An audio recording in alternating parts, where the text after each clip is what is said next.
اگر کوئی آدمی نمازیں پڑھ رہا ہو، 5 وقت کی نمازیں با جماعت ادا کر رہا ہو، ہر سال وہ عمرے پر جائے، ہر سال وہ حج کرے، جو بھی اللہ کا ذکر و اذکار کرے، تلاوت کرتا رہے، لیکن اگر اپنے وہ بہنوں کے حقوق ادا نہیں کرے گا،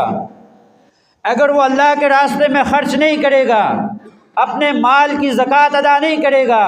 تو رب کعبہ کی قسم یہ ممبر پر بیٹھ کر کہہ رہا ہوں، سرکار دو عالم صلی اللہ تعالیٰ علیہ وسلم کی احادیث کی روشنی میں کہہ رہا ہوں، اس کی نمازیں اس کو جہنم سے نہیں بچا سکیں گی، اس کے عمرے اور اس کے حج اس کو جہنم سے نہیں بچا سکیں گے۔ جو شخص جس کے ہاتھ اور زبان سے دوسرے مسلمان محفوظ نہیں ہیں، اس کی نمازیں اس کو جہنم سے نہیں بچا سکیں گی۔ المسلم من سلم المسلمون من لسانہ و یدہ، سرکار دو عالم صلی اللہ تعالیٰ علیہ وسلم نے مسلمان کی تعریف ہی یہ کی ہے۔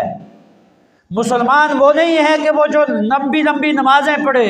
فرمایا کہ مسلمان وہ ہے من سلم المسلمون من لسانہ و یدہ، کہ جس کے ہاتھ سے اور اس کی زبان سے دوسرا مسلمان محفوظ رہ جائے، اصل مسلمان یہ ہے۔